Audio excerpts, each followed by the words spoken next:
ये कहानी हमारे राजस्थान के एक छोटे से जिले की है, जहाँ पर एक बिल्लो दाई नामी औरत बहुत ज्यादा मशहूर थी। मेरा नाम अंजना है। मेरी शादी सिर्फ औलाद के लिए करवाई गई थी, क्योंकि मेरे पतिदेव की माँ कैंसर की मरीज थी और डॉक्टर ने उनको कह दिया था कि वो 1-1.5 साल के बाद इस दुनिया से चली जाएगी।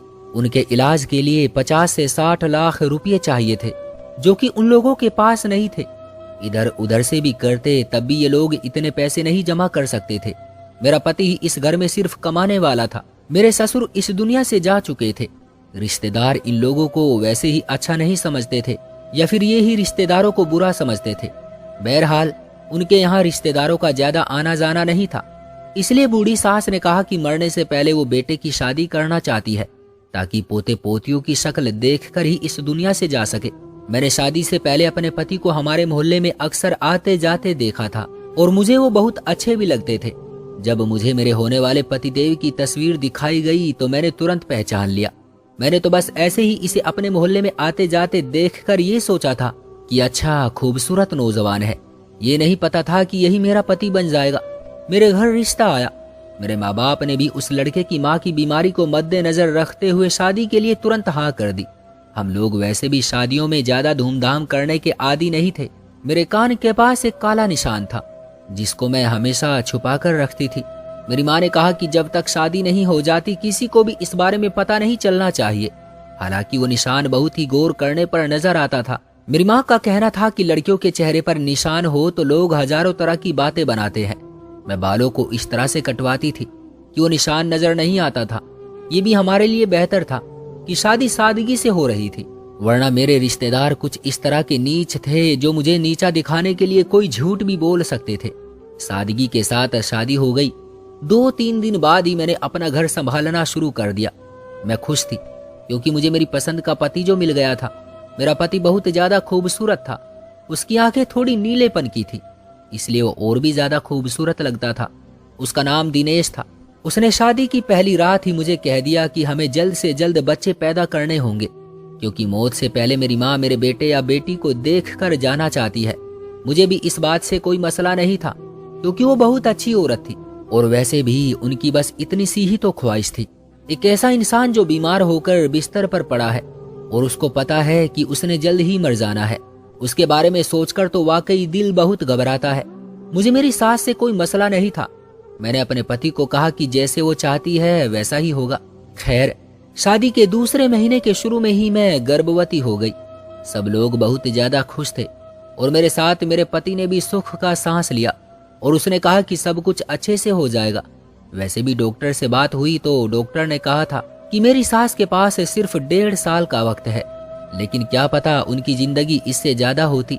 वो फिर भी कोशिश कर रहा था कि किसी तरह पैसों का इंतजाम हो जाए, लेकिन सच तो ये था कि उनके पास कुछ भी नहीं था। घर अपना था, लेकिन घर को बेच के 30 लाख से ज्यादा पैसे नहीं आने वाले थे। मैं भी बहुत ज्यादा खुश थी। मेरे पति ने कहा कि ज्यादा काम नहीं करना, अपना बहुत ख्याल रखना, लेकिन उस घर में कोई काम करने वाला था नहीं और शायद मेरी गलती थी कि मैंने कपड़े धोए। मैं कपड़ों को डालने के लिए छत पर ले गई और अचानक ही मेरी तबीयत खराब हो गई। डॉक्टर ने बताया कि तुम्हारा बच्चा खराब हो गया है, अबॉर्शन करना पड़ेगा। ये खबर हमारे लिए किसी कयामत की तरह थी। हम लोग बहुत ज्यादा परेशान हो गए। 1-2 हफ्ते तो सास को बताया भी नहीं, फिर बताना पड़ गया। वो भी बहुत परेशान हो गई। अबॉर्शन के बाद डॉक्टर ने मुझे कहा कि तुम्हारी सेहत ठीक नहीं है, इसलिए 3-4 महीने तक तुमने दोबारा से बच्चा पैदा करने की कोशिश नहीं करनी। मैंने डॉक्टर की बात अपने पति को बताई तो डॉक्टर की बात सुनने के बाद पति ने कहा कि कोई जरूरत नहीं है उसकी बातों में आने की। ये सबको ऐसे ही कहते हैं, इनका बस चले तो ये सारी औरतों के अबॉर्शन ही करते रहें। मैंने कहा कि ऐसी बात नहीं है, जब डॉक्टर कह रही है तो सच ही होगा। क्या पता यह हमारे लिए सही साबित हो। तुम मुझे 3-4 महीने का टाइम दो, नहीं तो मेरा स्वास्थ्य खराब हो जाएगा। पर मेरे पति ने कहा कि नहीं, मैंने तुम्हें पहले ही दिन बताया था। मैंने कहा कि क्या मतलब? वो बोला कि इस बात का मतलब ये है कि आपने मुझसे शादी सिर्फ बच्चा पैदा करने के लिए की है। मुझे उम्मीद नहीं थी कि मेरा पति जवाब में कुछ ऐसा बोलेगा। उसने कहा कि मैंने तुमसे शादी सिर्फ इसलिए की है क्योंकि मेरी माँ मेरे बच्चे देखना चाहती है, वरना मुझे अभी शादी करने की कोई जरूरत ही नहीं थी। माँ मेरे लिए फिक्रमंद है और तुम मेरे लिए मजबूरी और बच्चा मेरे लिए जरूरत। अगर तुम नहीं पूरी कर सकती तो मैं किसी और से भी शादी कर लूंगा और अपनी माँ की आखिरी ख्वाहिश जरूर पूरी करूंगा। मैं अपने पति की बात पर हैरान रह गई। उसे मेरी कोई फिक्र नहीं थी। मैंने सोच लिया कि मैं अब इससे बात नहीं करूंगी, क्योंकि मेरी सेहत भी जरूरी थी। मैं भी तो किसी की बेटी थी। क्या मेरी कोई जिंदगी नहीं थी? जो उसे अपनी मरती हुई माँ की तो फिक्र थी, लेकिन मेरी जिंदगी की कोई फिक्र नहीं थी। लेकिन इस मामले में मेरे पति ने मेरी बात नहीं मानी और अगले महीने में फिर से गर्भवती हो गई। पर इस दफा वो खुद मेरा बहुत ज्यादा ख्याल रख रहा था। फिर मोहल्ले से एक औरत आई जो मेरी सास की दोस्त बनी हुई थी। उसने आकर मेरी सास को एक दाई के बारे में बताया कि बहुत ही काबिल दाई है और जिसका भी केस मुश्किल होता है वो हल कर देती है। उसके पास तो वक्त ही नहीं होता। तकरीबन हर दिन वो किसी के पास केस करने के लिए गई होती है। उसका नाम बिल्लो है। बहुत ही ज्यादा काबिल है। उम्र उसकी शायद 50-55 साल होगी। उसका काम करने का अपना ही तरीका है। उसके साथ एक औरत और होती है। उसके अलावा कमरे में वो किसी को खड़ा भी नहीं होने देती, ज्यादा बातें भी नहीं करती, लेकिन मुश्किल से मुश्किल केस को भी वो संभाल लेती है और देखकर ये भी बता देती है कि नॉर्मल डिलीवरी होगी या फिर ऑपरेशन होने वाला है। मैं तो कहती हूँ कि एक दफा उसके पास ले जाओ। उस औरत ने बिल्लो की इतनी तारीफें की और बैठे बिठाए कोई 10 औरतों के नाम भी गिना दिए जिनके केस बिल्कुल ही नामुमकिन थे, लेकिन उसने हल कर दिए थे। ऐसी औरतों के भी उसने नॉर्मल केस करवाए थे जिनको डॉक्टर ने कहा था कि उनका ऑपरेशन होगा और ऑपरेशन के दौरान उनकी और उनके बच्चे की जान को खतरा भी हो सकता है। ऐसे में मेरी सास ने कहा कि हमें जरूर चेकअप करवाना चाहिए, लेकिन मैंने ये बात अपने पति को नहीं बताई क्योंकि मुझे किसी दाई पर इतना भरोसा नहीं था। और जब डॉक्टर के पास गई तो डॉक्टर ने कहा कि आपका पहले भी बच्चा खराब हुआ था, फिर आपने दोबारा से गर्भवती होने का प्लान कर लिया। आपका बच्चा अब दोबारा भी खराब होने का बहुत ज्यादा खतरा है। डॉक्टर साहब, मैं बहुत ही ज्यादा परेशान हूँ। मैंने कहा कि डॉक्टर साहब, अगर अब फिर आपने मुझे ये खबर सुनाई कि मेरा बच्चा खराब होने वाला है तो आप यकीन करें अगले महीने में फिर से गर्भवती हो जाऊंगी, क्योंकि मेरा पति इस बारे में मेरी कोई बात नहीं सुन रहा है। मैंने डॉक्टर को सारे हालात बता दिए। उन्होंने कहा कि ये तो बहुत बड़ी बेवकूफ़ी है। अगर उसकी माँ मरने वाली है तो इसका मतलब ये है कि वो साथ में तुम्हें भी उसके साथ मारना चाहता है। मैंने कहा कि आप मुझे अच्छी सी दवाई दें, कुछ भी करें, बस मेरी जान बचा ले, नहीं तो मैं यही करती रहूंगी। उन्होंने कहा कि अब ये तो ऊपर वाले पर छोड़ दो, हम लोग ज्यादा से ज्यादा क्या कर सकते हैं। डॉक्टर ने मुझे काफी सारी दवाएं और परहेज भी बताया और बताया कि एहतियात करो। 1-2 महीने बाद मैं फिर से डॉक्टर के पास गई।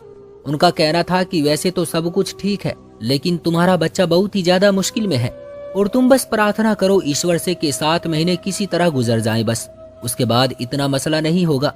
मेरी सास की दोस्त एक दिन बिल्लो को लेकर हमारे घर ही आ गई। मेरी सास ने मुझे डांटा भी कि मैंने जब तुम्हें एक बात कही तो तुम इस पर काम क्यों नहीं करती। मैं अपने पति को कोई भी बात बताती तो अपनी माँ को वो जरूर बता देता था और वो भी बार बार पूछती थी। बच्चे के बारे में उनको हर बात जाननी होती थी और मेरा पति भी ये बात नहीं छुपाता था। वो कहता था कि ये भी कोई छुपाने की बात है। मेरी सास तो ये भी कहती थी कि डॉक्टर के पास जाकर तो अच्छा खासा इंसान भी बीमार हो जाता है। वो जानबूझकर कहते हैं कि ये भी परेशानी है, वो भी परेशानी है, ताकि वो ढेर सारी दवाइयां लिख कर दे सके। अपनी पत्नी को कहो कि आराम से बैठ जाए और इसी दाई से अपना इलाज करवाए। मैं कमरे में गई, अंदर बिल्लो दाई बैठी थी तो मैं उसे देखकर हैरान हुई, क्योंकि ये तो कोई बूढ़ी औरत थी और इसकी उम्र कम से कम 55 साल होगी। और मुझे इस बात की फिक्र थी कि अगर ज्यादा बूढ़ी हुई तो इतनी ही उसकी सोच भी पुरानी होगी, ये पुराने तरीकों पर यकीन करती होगी। मैं इसके हत्थे नहीं चढ़ना चाहती थी, लेकिन मेरी सास ने मुझे उसके सामने बैठा दिया और उसने मुझे गौर से देखना शुरू कर दिया।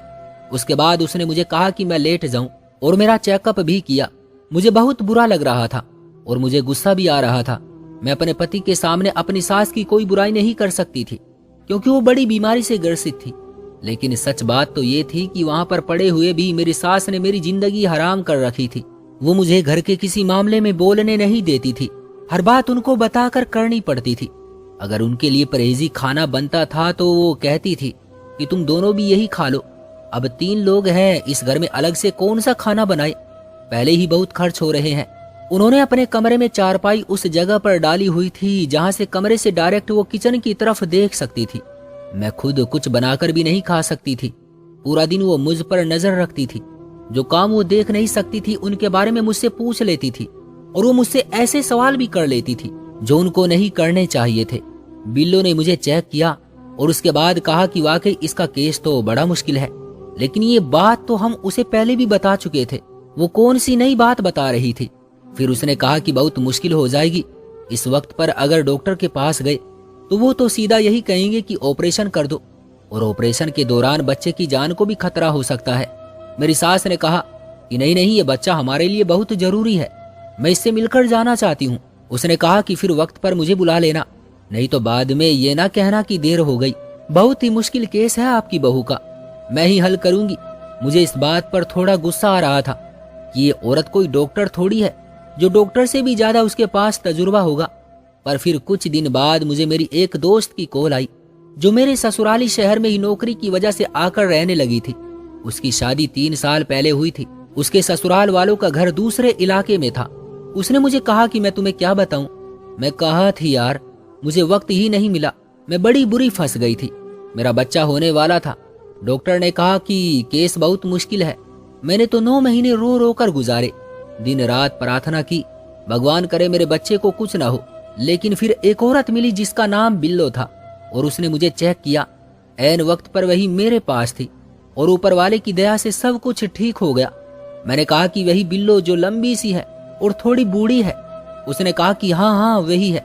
मैंने कहा कि हाँ, मेरी सास ने भी आजकल उसको ही बुलाया हुआ है। मेरी दोस्त ने कहा कि वो वाकई बहुत अच्छी है, उसके हाथ में बहुत आराम है, वो बहुत आराम से सारा मामला हल कर लेती है, तुम भी उससे ही करवाना। मेरी दोस्त काफी पढ़ी लिखी थी और उसने मुझे बताया कि ये मेरी बेटी अभी अभी हुई है। उसने मुझे अपनी बेटी की तस्वीर भी दिखाई। वो उसकी बेटी थी, लेकिन बिल्कुल भी उस जैसी नहीं थी। वैसे तो बच्चे सारे प्यारे होते हैं, लेकिन उसकी बेटी बिल्कुल भी उस पर नहीं गई थी। अजीब सी काली सी बच्ची थी और मोटे मोटे नैन नक्श थे। मैंने बात उससे नहीं की, लेकिन मुझे याद आया कि उसका पति भी तो उसी तरह का है और बच्ची शायद अपने बाप पर चली गई थी। उसने कहा कि डॉक्टर ने कहा था कि ये बच्ची नहीं बचने वाली, पर अब देखो ये मेरी गोद में बैठी है। ये सब कुछ बिल्लो की वजह से ही हुआ है। अगर तुम्हें इसका वक्त मिल गया है तो फिर तुम शुक्र करो, इसका तो किसी को वक्त ही नहीं मिलता। मैंने कहा कि ठीक है। मैं भी संतुष्ट हो गई थी, क्योंकि मेरी दोस्त झूठ क्यों बोलेगी। जब मोहल्ले की औरतें और रिश्तेदार आपस में बैठती हैं और वो शादीशुदा हो तो उनकी बातें यही होती है, बच्चा, शादी, क्या मिला, क्या दिया, बच्चा होने वाला है, कौन सा बच्चा होने वाला है, बच्चे की सेहत कैसी है। हमारे घर में मेरी सास को पूछने के लिए मोहल्ले की काफी औरतें आती जाती रहती थी और बातों बातों में उस बिल्लो दाई की भी काफी तारीफ करती थी। 2-3 औरतों से तो मैंने खुद भी पूछा, उन्होंने कहा कि बहुत अच्छी औरत है। मुझे भी तो तसल्ली करनी थी और मुझे तसल्ली हो चुकी थी। डॉक्टर के पास गई, उसके बाद मैं सिर्फ एक दफा ही और गई। उसने यही कहा था कि अभी भी काफी रिस्क है, लेकिन दिन इसी तरह गुजरने लगे। मेरा पति मेरा ख्याल रखता था, पर उसने जो बातें मुझसे की थी वो मैं भूलती नहीं थी। फिर मेरी माँ ने मुझे समझाया कि शादीशुदा जिंदगी में अपनी याददाश्त को कमजोर करना पड़ता है, तब जाकर रिश्ता मजबूत होता है। जो बात गुजर जाए उसको भूल जाना होता है। शायद मेरी माँ ठीक कह रही थी। मेरा पति मेरा ख्याल कर रहा था, मेरी सास भी मेरे लिए प्रार्थना करती थी। खैर, एक दिन अचानक मेरी तबीयत बहुत ज्यादा खराब हो गई। बिल्लो को बुला लिया गया। वो वक्त पर पहुंच गई, लेकिन जब वो वहां पर आई तो उसको देखकर मैं हैरान हो गई। उसने मर्दों की धोती पहन रखी थी। मेरे साथ एक मोहल्ले की औरत भी खड़ी थी जो मेरी सास की दोस्त थी, वो भी मौजूद थी। मैंने कहा कि उसने कैसे कपड़े पहने हैं, तो उसने कहा कि ये बच्चे की डिलीवरी करते हुए ऐसे ही कपड़े पहनती है। अब उसके पीछे क्या राज है ये हमें नहीं पता, लेकिन शायद इसलिए पहनती होगी ताकि ये सुकून से अपना काम कर सके। तुम आराम करो और मैं तुम्हारे लिए प्रार्थना करती हूँ। मैंने कहा कि आप मेरे साथ खड़ी नहीं होंगी। मेरे तो माँ बाप भी नहीं पहुंच पाए थे क्योंकि वो तीर्थ यात्रा पर गए हुए थे। उसने कहा कि नहीं, ये अपने पास किसी को भी खड़ा नहीं होने देती। अपनी इज्जत अपने हाथ में है, अगर कोई उसकी बात को न माने तो ये डांटना भी शुरू कर देती है। अब तुम इसके हवाले हो, जैसा कहे करती जाना, नहीं तो तुम्हें भी डांट देगी। मैंने कहा कि ये क्या बात हुई। खैर, मेरी डिलीवरी उसने करवा दी और वाकई मुझे ज्यादा तकलीफ नहीं हुई। बच्चे के रोने की आवाज भी आई थी, इसका मतलब सब कुछ ठीक था। लेकिन अभी आधा घंटा ही गुजरा था कि जब बिल्लो दाई बच्चे को अपनी गोद में लेकर एक तरफ बैठी थी। मुझे पता चल चुका था कि मेरा बेटा पैदा हुआ है, मगर उसने अचानक से ही चीखना चिल्लाना शुरू कर दिया और कहा कि हाय राम, ईश्वर माफ करे, ऊपर वाले की मर्जी है। इसमें हम क्या कर सकते हैं। उसका कहना था कि बच्चा इस दुनिया में नहीं रहा, मर चुका है। ये बात सुनकर मेरे कदमों तले से जमीन निकल गई और मैं बेहोश हो गई। जब मुझे होश आया तो सुबह होने के बाद फिर से रात हो चुकी थी। इसका मतलब मुझे 1 दिन के बाद होश आया था। मेरा बच्चा ले गए थे और उसको उसके आखिरी ठिकाने पर भी पहुंचा दिया गया था। मेरा पति उदास खड़ा था और मेरी सास अभी तक रो रही थी। उसने कहा कि मैं तो हूं ही बदकिस्मत, मेरी तो बहू भी बदकिस्मत निकली। बच्चे को पैदा किया लेकिन 15 मिनट बाद ही बच्चा मर गया। हाय राम, क्या नसीब लेकर आई है घर में। ये घर तो पहले ही दुखों का मारा हुआ था। हमने सोचा था कि इसके कदम पड़ेंगे तो कुछ बेहतर हो जाएगा, लेकिन इसने तो हमें कहीं का नहीं छोड़ा। और बिल्लो ने ये भी कहा है कि अब ये दोबारा माँ भी नहीं बन सकती। ऐसा लगता था कि किस्मत हाथ धोकर मेरे पीछे पड़ गई है। एक तरफ मेरे बच्चे का दुख और दूसरी तरफ ये दुख कि मैं दोबारा कभी माँ नहीं बन सकती थी। मेरी तबीयत बहुत खराब थी। मैं 2-3 हफ्ते बीमार रही, रोती रही। एक औरत ने बताया कि तुम्हारा बच्चा बहुत ज्यादा खूबसूरत था, बिल्कुल तुम्हारे पति पर गया था। तुम्हारे पति की तरह उसकी नीली नीली आंखें थी। मैंने तो अपने बच्चे को ठीक से देखा भी नहीं था और वो इस दुनिया से चला गया। मैं बहुत ज्यादा परेशान थी। एक दफा डॉक्टर के पास गई, उनको सब कुछ बताया। उन्होंने कहा कि आपका केस वाकई बहुत ज्यादा मुश्किल था। मुमकिन है कि अगर आप यहाँ पर होती तब भी शायद आपके साथ यही होता। हमने आपको पहले ही कहा था। मैं बहुत ज्यादा परेशान थी और बस चुपचाप बैठी रहती थी। तकरीबन 1 महीना गुजर गया और उसके बाद मैंने अपने कानों से एक बात सुनी कि मेरी सास मेरे पति को कह रही थी कि अभी मैं जिंदा हूँ, हो सकता है कोई चमत्कार ही हो जाए। तू जल्द से जल्द इसे छोड़कर किसी और लड़की से शादी कर ले, चाहे वो जैसी भी हो। बस उससे शादी करके जल्दी से मुझे मेरा पोता दे दे। मेरी जिंदगी का तो अब और कोई मकसद नहीं है, बस यही आखिरी ख्वाहिश है। इस औरत से तो अब बच्चा पैदा नहीं होने वाला। मैंने बात सुनी तो मैं खुलकर सामने आ गई। मैंने कहा कि आप बीमार पड़ी हैं तो इसका मतलब ये नहीं कि आप जो चाहे करेंगी। आपका तो काम बनता है कि जाते जाते अपने बेटे को कोई अकल की बात सिखा कर जाए। मेरे साथ जो हुआ वो मैंने खुद तो नहीं किया, इसमें भी आपके बेटे की गलती थी। डॉक्टर ने कहा कि आराम करने दे, मुझे बच्चा पैदा करने की मशीन ना समझे, लेकिन उसने डॉक्टर की बात ना मानी। मेरा भी नुकसान करवाया आपने। हमारा बच्चा भी इस दुनिया से चला गया। मेरे पति ने मेरे मुंह पर थप्पड़ दे मारा कि मेरी माँ मरने वाली है और तुम इसके साथ किस अंदाज में बात कर रही हो। मेरी जिंदगी बर्बाद हो गई थी, समझ नहीं आता था कि क्या करें। मेरे माँ बाप तीर्थ यात्रा पर गए हुए थे और उनके वहां पर कोई रिश्तेदार भी रहते थे, इसलिए उन्होंने 2-3 महीने तक वहां से वापस नहीं आना था। उनको तो अभी तक बताया भी नहीं था कि क्या मामला हुआ है। उनको तकलीफ नहीं देना चाहती थी। मेरे पति ने मुझे कहा कि तुम इस घर से निकल जाओ, मैं तुमसे तलाक चाहता हूँ, क्योंकि मैंने किसी न किसी से शादी करके बच्चे तो हासिल करने ही है। अपनी माँ की आखिरी ख्वाहिश के लिए मैं कुछ भी करूंगा। क्या तुम्हें ये छोटी सी बात समझ नहीं आती कि तुमसे ज्यादा मैं मजबूर हूँ। मैंने अपने पति को बहुत बातें सुनाई। मैंने कहा कि ये सब कुछ आपकी वजह से हुआ है, आपने मेरी जिंदगी बर्बाद की है, आपकी वजह से मैं बांझ हो गई, मैं आपको कभी माफ नहीं करूंगी। मेरे पति ने मुझे वही खड़े खड़े फिर से कह दिया कि निकल जाओ इस घर से, मुझे अब तुम्हारी जरूरत नहीं है। जिस काम के लिए मैंने तुमसे शादी की थी तुम उसके काबिल ही नहीं रही। मेरे कदमों तले से जमीन निकल गई। मैंने अपनी आगे की जिंदगी के बारे में सोचते हुए कि मुझे अब ये कभी भी स्वीकार नहीं करने वाला, और अगर कर भी लिया तो हमेशा इसकी मोहब्बत की एक नजर को भी तरसती रहूंगी।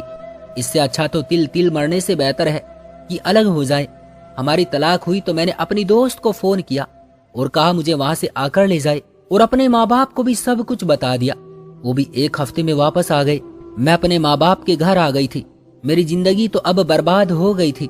दिनेश ने दूसरी शादी कर ली थी और इधर अब मैं बस एक जिंदा लाश बनी बैठी रहती थी।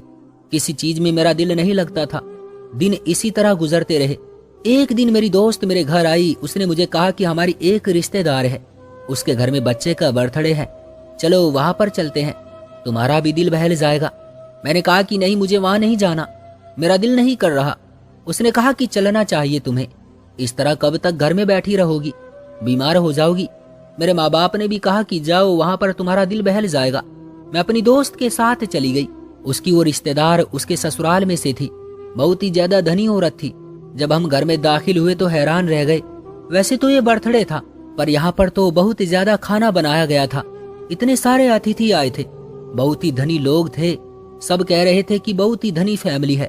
इनके पास किसी चीज की कमी नहीं है, लेकिन 10 साल से औलाद नहीं हो रही थी। 10 साल के बाद बेटा पैदा हुआ था, वो भी बहुत ही खूबसूरत। इसलिए तो बच्चे के 1 साल का होने पर इतना बड़ा जश्न मना रहे हैं और पैसा पानी की तरह बहा रहे हैं।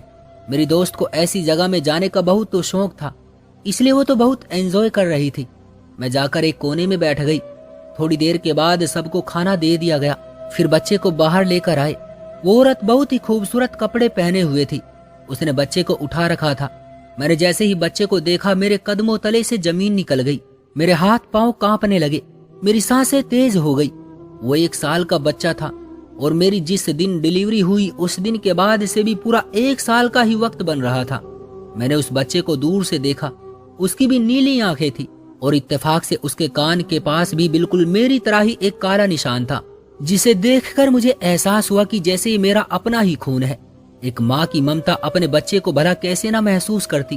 अगर बात सिर्फ नीली आंखों की होती तो शायद मुझे गलतफहमी होती, लेकिन ये काला निशान पैदाइशी था जो बिल्कुल मेरे निशान की तरह था और जो मेरी वजह से ही मेरे बेटे को मिला था।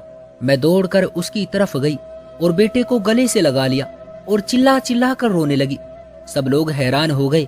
उन्होंने मुझसे बच्चा ले लिया। मैंने रोना, चीखना, चिल्लाना शुरू कर दिया। अपनी दोस्त को ये बात बताई। जब मैं वापस आई तो अपने माँ बाप को भी ये सब कुछ बताया। वो भी हैरान रह गई। मेरी माँ ने कहा कि जब तुम पैदा हुई थी तुम्हारे कान के पास भी ऐसा ही निशान था। मैंने कहा कि मेरा बच्चा है, वो मेरा ही बच्चा है। उस औरत ने झूठ बोला है, जरूर कोई ना कोई झूठ बोला है। उसने मेरा बच्चा उस औरत को दे दिया। मुझे नहीं पता कि क्या हुआ है, लेकिन वो मेरा है। मुझे इस बात का यकीन है। मेरे बाबा ने कहा कि वो बच्चा अगर तुम्हारा और दिनेश का है तो ये साबित करने के लिए तो सिर्फ एक टेस्ट ही काफी है। लेकिन वो लोग बहुत धनी है। पहले हमें उस औरत को पकड़ना होगा जिसने तुम्हारी डिलीवरी की थी। मेरी दोस्त के साथ मिलकर हमने एक प्लान बनाया, क्योंकि मुझे पूरा यकीन था कि कोई ना कोई गड़बड़ जरूर है। मेरी दोस्त ने कहा कि मैं माँ बनने वाली हूँ और उस बिल्लो दाई को फोन किया। उसने कहा कि ठीक है, मैंने पहले भी तुम्हारा केस किया था, इसलिए मैं आ जाऊंगी। मेरी दोस्त ने साथ दिया और झूठे गर्भवती होने का ड्रामा रचाया। उसके बाद बिल्लो दाई वहां पर आ गई। मैंने दरवाजा बंद कर दिया और पुलिस को भी बुला लिया। पुलिस वालों के सामने भी हमने सारी बात कर दी। पुलिस को देखकर बिल्लो दाई थर थर कांपने लगी। पुलिस में एक लेडी कांस्टेबल थी, जिसका एक थप्पड़ लगते ही बिल्लो दाई ने सारा कुछ बता दिया। उसका कहना था कि जब मैं बच्चे की डिलीवरी करने के लिए कहीं जाती थी तो मैं जानबूझकर धोती पहन लेती थी। अपनी धोती पर मैंने बेहोशी की दवा लगाई होती थी। बच्चे को अपनी गोद में लेकर 10-15 मिनट के लिए एक तरफ बैठ जाती थी और फिर इस तरह बच्चा बेहोश हो जाता था। फिर उसके माँ बाप को कहती थी कि बच्चा मरा हुआ पैदा हुआ है और साथ में कुछ किसी बड़ी बीमारी का भी बहाना बना देती थी कि इसको हाथ लगाओगे तो घर की औरतों पर इस बीमारी का बहुत बुरा असर होगा और आगे होने वाले बच्चों में भी इसका असर पड़ सकता है। इस तरह मैं बच्चे को वहां से लेकर चली जाती थी। उसके बाद वो बच्चा किसी अमीर खानदान या किसी शादीशुदा जोड़े को बेच देती थी, उनको जिनके बच्चे नहीं हो रहे होते थे। मेरी दोस्त ने कहा कि फिर तुमने मेरा बच्चा क्यों नहीं उठाया। उसने कहा कि तुम्हारी बेटी बहुत बदसूरत थी और मैं सिर्फ खूबसूरत बच्चों को ही चुराती हूँ। तुम्हारी दोस्त का बच्चा बहुत ही ज्यादा खूबसूरत है, नीली आंखों वाला था। मुझे पता था कि मुझे इसके अच्छे पैसे मिलेंगे, इसलिए मैंने कहा कि वो मर गया है। मैं अपना नाम बदनाम नहीं करवाती। मैं 10 में से सिर्फ एक बच्चे पर ही ये गेम खेलती हूँ, जो सबसे ज्यादा खूबसूरत होता है और जहाँ पर खतरा भी कम होता है। इसकी सास तो बिस्तर पर पड़ी थी और पति भी मुझे बेवकूफ सा लगा। तुम्हारे माँ बाप भी उस वक्त मौजूद नहीं थे, इसलिए मैंने तुम्हारे बच्चे को ही टारगेट बनाया। मेरा नाम बहुत मशहूर है, लोग मुझ पर भरोसा करते हैं, लेकिन वो ये भी जानते हैं कि अगर बच्चा इस दुनिया से चला जाता है तो उसमें दाई का कोई कसूर नहीं होता। मेरे बाबा ने पुलिस वालों को कहा कि इसको फौरन पकड़ लें और पहले हमारे साथ चले ताकि हम उस औरत से अपना बच्चा ले सके। हम उसको लेकर उस औरत के पास चले गए और उस औरत को भी धमकाया। वो बच्चा देने से इनकार कर रही थी। उसने कहा कि मैंने इस बच्चे को 10 लाख रुपयों में खरीदा है। पुलिस ने कहा कि इंसानों को खरीदने के जुर्म में हम आपको पकड़ भी सकते हैं। ये बच्चा इन लोगों का है, इनको तुरंत वापस कर दे। उस औरत को बच्चे से कोई ज्यादा लगाव नहीं था। उसने सिर्फ अपनी झूठी शान और मुकाम के लिए उस बच्चे को खरीदा था। नहीं तो इतना तो एहसास होना चाहिए था ना, ये किसी माँ का बच्चा है। उसका पति एक बहुत ही बड़ा बिजनेसमैन था। उसने जब ये सुना कि उस पर केस हो जाएगा और उसके पति की भी बदनामी होगी तो उसने वो बच्चा फौरन वापस कर दिया। मेरा बेटा मेरे पास आ गया, मैंने उसे गले से लगा लिया और इस तरह 1 साल का वक्त गुजर गया। मैंने अपने बच्चे का नाम आर्यन रखा। उसके साथ मैं अब बहुत खुश थी। दिन अब खुशी खुशी गुजरने लगे थे। फिर एक दिन वो आया कि जिसका मैंने कभी सोचा भी नहीं था। उस दिन दिनेश दरवाजे पर आया और बच्चे को मेरे पास देखकर हैरान रह गया। उसकी हालत भी मेरी तरह ही हो गई थी। उसने भी उसे गले से लगा लिया। उसकी नीली आंखों से पहचान गया कि ये मेरा ही बेटा है। लेकिन मैं दिनेश को देखकर हैरान रह गई। उसकी हालत बहुत ही अजीब थी। वो कोई भिखारी सा लग रहा था। वो खूबसूरत व्यक्ति दिनेश लग ही नहीं रहा था जिससे मैंने शादी की थी। उसका कहना था कि मेरी माँ इस दुनिया से जा चुकी है। मैंने जिस औरत से शादी की वो बांझ निकली। उसके यहाँ बच्चा पैदा नहीं हुआ और मेरी माँ की तबीयत एक दिन बहुत ज्यादा खराब हो गई और वो अपनी ख्वाहिश को सीने में दबाकर ही ये दुनिया छोड़ गई। और फिर वो औरत भी मुझे छोड़कर चली गई और जाते जाते मेरे घर से सारा जेवर और पैसे भी चुरा कर ले गई। मैंने तुम्हारे साथ बहुत बुरा किया था, इसलिए मेरे साथ ऐसा हुआ है। तुम अब भी बगैर शादीशुदा हो, मुझे माफ कर दो। लौट आओ ना मेरे साथ। मुझे भी मेरे बेटे का प्यार दे दो। मैं भी औलाद की खुशी का बहुत भूखा हूँ। बिल्लो दाई ने यह भी झूठ बोला था कि मैं दोबारा कभी माँ नहीं बन सकती, लेकिन मैं बिल्कुल ठीक थी। मेरे पति ने कहा कि मैं बहुत अकेला हो गया हूँ। तुमसे विनती करता हूँ, कृपया मुझे माफ कर दो। मुझे अपने किए पर बहुत पछतावा है। जो चाहो मुझे सजा दे दो। मैं अपने पति को कभी माफ न करती, लेकिन उसे अपने किए की सजा मिल चुकी थी। मेरी आंखों में भी आंसू भर आए और मैंने भी उसे माफ कर दिया। उसके बाद वो मुझे इज्जत के साथ वापस अपने साथ ले गए और आज मैं, मेरा पति और मेरा बेटा, हम लोग एक साथ हंसी खुशी रहते हैं। तो दोस्तों, ये थी हमारी आज की कहानी। उम्मीद करते हैं कि आपको पसंद आई होगी।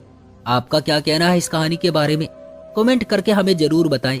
वीडियो को लाइक कर दीजिए और चैनल को सब्सक्राइब कर लीजिए और साथ में घंटी को दबाकर ऑल पर सेट कर लें ताकि आने वाली वीडियो आपको तुरंत मिले। मुझे दीजिए अगली वीडियो तक इजाजत। तब तक के लिए धन्यवाद।